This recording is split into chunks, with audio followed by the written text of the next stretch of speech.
Welcome back to Beyond the Trailer's Talent Watch series, highlighting talent both in front of and behind the camera that you might not be familiar with, but should as they're about to make it big. Now, recently, Matthew McConaughey made the list as the pretty boy actor has impressively turned his career around late in the game at 43. And fascinatingly, McConaughey seems to be inspiring other pretty boys who couldn't quite cut it at the box office to also reinvent themselves.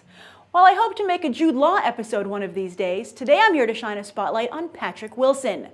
The son of a local Florida news anchor, Wilson opted for a different kind of career in front of the camera and broke into Hollywood back in 2004 with supporting roles in The Alamo and The Phantom of the Opera.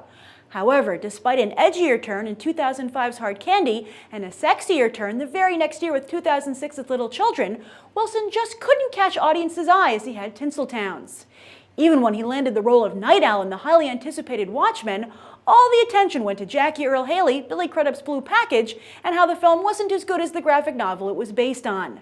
After Watchmen, he was banished to playing the wooden love interest opposite the likes of Rachel McAdams, Jennifer Aniston, and Charlize Theron. Not the worst of fate, some would argue.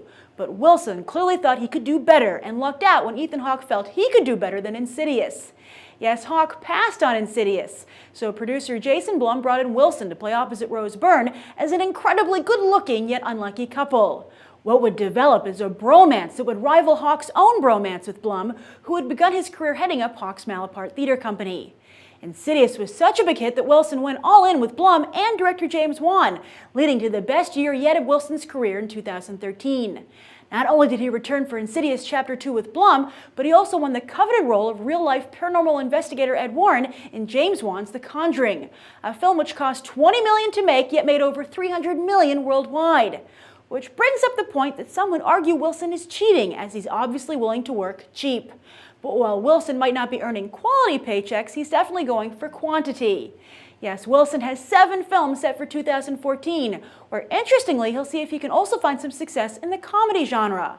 By far and away his most solid bet is Stretch, a horror comedy where he'll reteam with Blum, who is also looking to expand into the comedy genre. Joe Carnahan, who directed The Grey, The A-Team, and Smokin' Aces, takes the helm of a story about a limo driver played by Wilson who was stuck chauffeuring a rich client from hell played by Chris Pine. Ed Helms also co-stars as a fellow limo driver who gives Wilson advice but just happens to be dead. Wilson is also just signed to star in Caught Stealing, where he'll play a down-on-his-luck bartender forced into a treasure hunt, where he'll run into crazy characters like Alec Baldwin playing a sadistic cop. So do you agree that Patrick Wilson is an up-and-coming movie star or just a cheap leading man? Write your own thoughts down below, and be sure to check out these other Talent Watch episodes right now.